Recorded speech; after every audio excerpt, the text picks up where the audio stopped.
কলকাতার টালা ট্যাঙ্ক, এর ব্যাপারে তো আমরা সকলেই জানি, কিন্তু জানেন টালা ট্যাঙ্ক কীভাবে গড়ে উঠলো বা কী ধাতু দিয়ে তৈরি হয়েছে?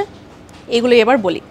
প্রথমে যখন জলের সাপ্লাইয়ের কথা চিন্তাভাবনা করা হলো সেই সময় ব্রিটিশ আমল, তারা কিন্তু বিভিন্ন পুকুর থেকে জল সরবরাহ করতো, কিন্তু ধীরে ধীরে জনসংখ্যা বৃদ্ধি পাওয়ায় তারা মনে করলেন যে না, একটি ট্যাঙ্ক থাকবে শহরে যেটা সব জায়গায় ওয়াটার সাপ্লাই করবে। তো সেইভাবেই গড়ে উঠলো টালা ট্যাঙ্ক। বাবু খেলাত চন্দ্র তিনি কিন্তু এই জমিটি দিয়েছিলেন যেখানে টালা ট্যাঙ্ককে বানানো হয়।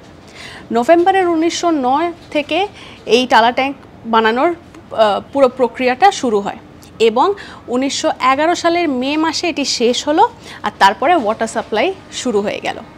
যিনি এই টালা ট্যাঙ্কের ডিজাইনটি দিয়েছিলেন তার নাম হচ্ছে WB ম্যাকোওয়ে, এবং এই ট্যাঙ্কটির মধ্যে কিন্তু 4টে কম্পার্টমেন্ট রয়েছে, যাতে যখন একটি কম্পার্টমেন্ট পরিষ্কার করা হচ্ছে ট্যাঙ্কের, তখন অপর 3টি কম্পার্টমেন্ট কিন্তু চালু থাকছে। শুধু তাই নয়, মেন আকর্ষণ হচ্ছে এই যে ট্যাঙ্কটি বানাতে যে স্টিল ব্যবহার করা হয়েছে সেটা কিন্তু UK থেকে এসেছিল, এবং ওই একই ধরনের স্টিল কিন্তু টাইটানিক জাহাজ বানাতেও ব্যবহার করা হয়েছে।